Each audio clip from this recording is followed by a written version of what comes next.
Hi, Daniel here. Welcome to my channel. Today I want to share with you my October TBR. I'm a few days behind, I realized this. However, I've been trying to learn some new editing software because what I was using, I wasn't able to put books on the screen, and holding up a Kindle that with a highly reflective surface, not too fun when you're trying to record something like this. It just makes the camera go crazy. So hopefully that's fixed. If you don't see things appearing on the screen, then I have failed. So, anyways, let's get into it. Speaking of delays, there are a few books I wanted to read in September that I haven't gotten to yet. These were things that were in the sword and sorcery genre. We celebrated Sumerian September recently, and I just did not have time to get through everything I wanted to. So I'm going to make that up in October, sort of as a priority. The first thing I'm going to read is Raven, A Time of Ghosts. This is a book series, I think a 5-book series by two authors who go by the pen name Richard Kirk. This is, standard fare sword and sorcery. I really enjoyed the first one, and I think I'm going to enjoy the rest. I don't know why I haven't read these yet. I was planning on reading all 5 this year, but it just kept getting pushed off and pushed off. So I'm going to finally buckle down and get to it. Raven, A Time of Ghosts. Next is something from John Jakes, and that is The Fortunes of Brack. Brack the Barbarian is totally not Conan, so I'm going to enjoy a little bit more of non-Sumerian barbarity. Next, we have One Night in Slate Home. This is a book written by Chris Gonnerman, who was sort of the creator and the one who spearheads the basic fantasy RPG role-playing game. RPG role-playing game, same thing.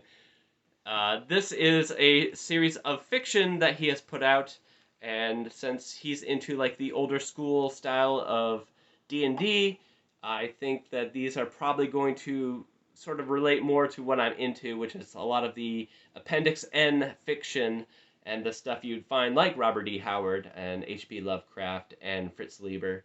So looking forward to this. This just came in the mail today. It's a print on demand from Amazon. Dirt cheap. He always sells his things for a very affordable price, and I appreciate it. So there is an event that is happening in October, and that is Occult Detective October. This is an event spearheaded by MJ at Reading This Life, and a bunch of booktubers are official hosts.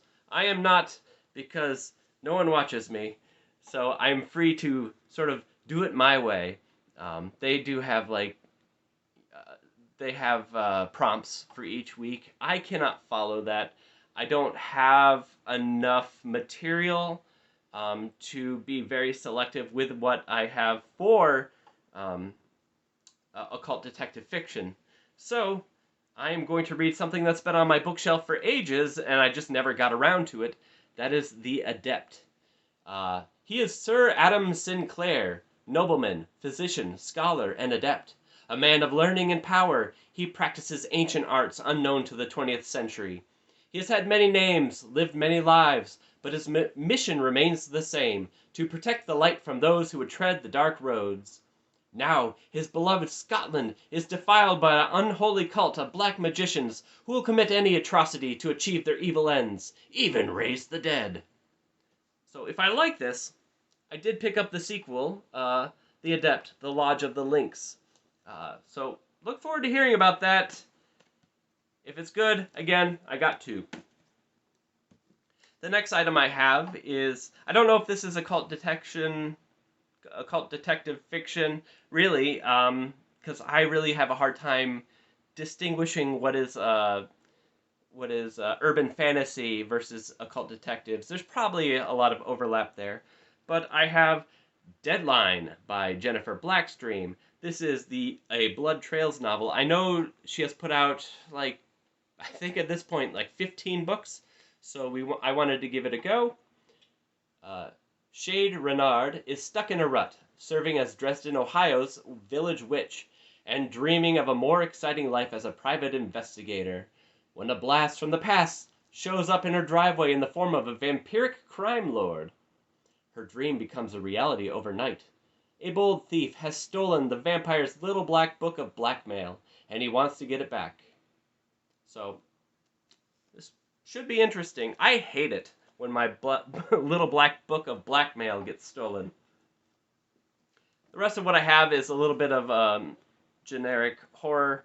Gotta celebrate Halloween and spooky season the right way. So I have a few items. The first is another thing we've seen on this channel that I haven't gotten to yet. Picked it up for Garbogust, and that is Night Church. This looks both salacious and fun, so I'm looking forward to it. This is by Whitley Strieber. Strieber? My money's on Strieber. Another series of short stories that I picked up is from an author who is new to me this year. I've read Dark Gods earlier in the year, and I loved it. I absolutely loved it. It's by T.D. Klein, T.E.D. Klein, excuse me. So I picked up Reassuring Tales Expanded Edition. You can get this on Amazon along with Dark Gods now. His fiction used to be really hard to get a hold of, but, recently, not so much, so grab it while you can. I don't know anything about the stories in this collection, but it does include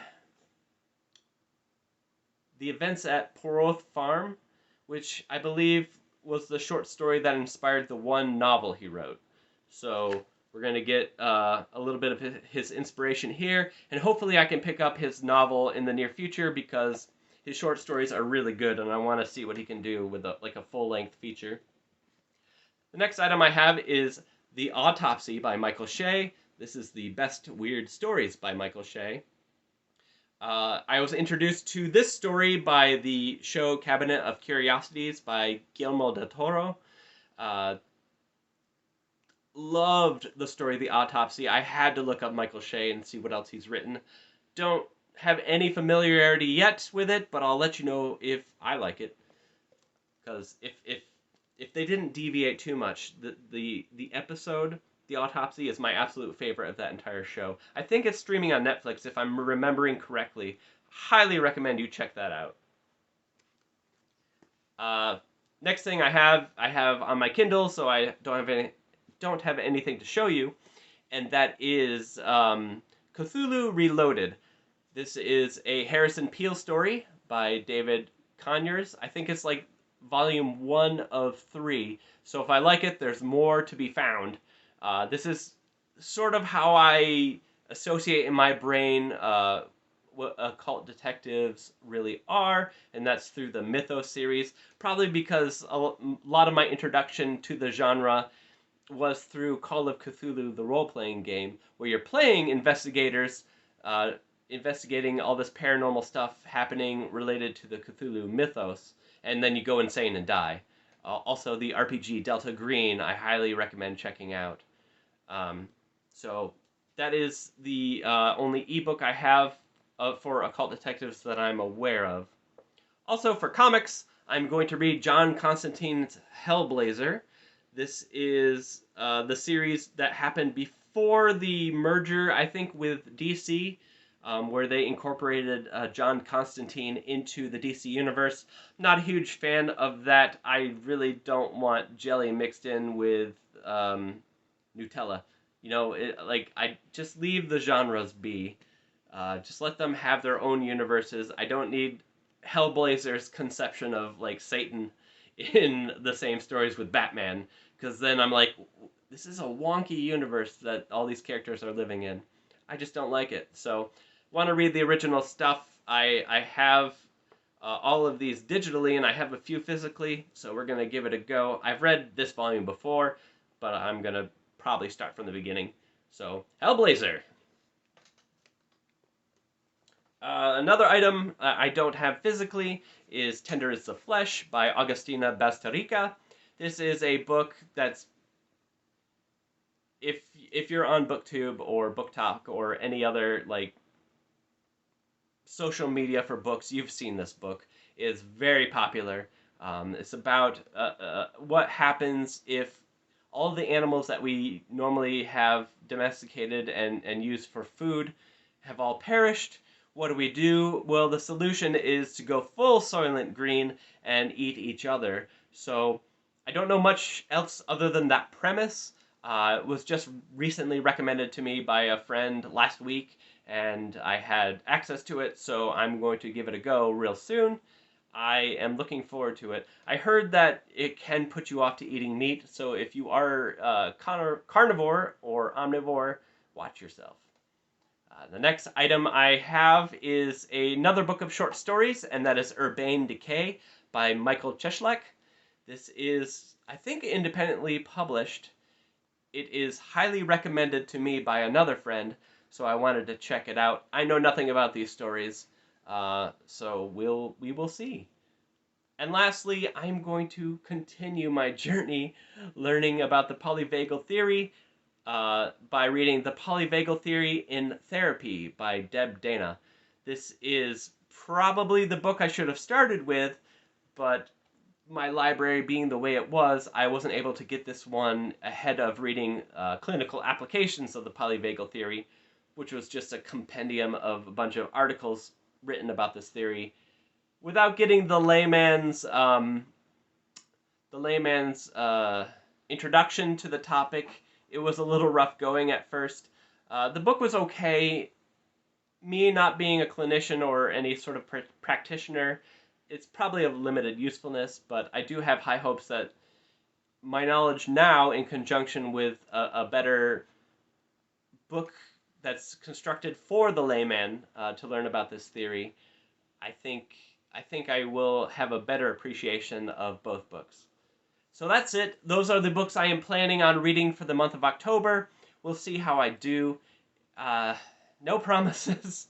I feel like anytime I make a plan and publicly declare it, something crashes through my window and kicks me in the teeth. So we'll see. I hope to see you soon, and you have a great rest of your day. Thank you.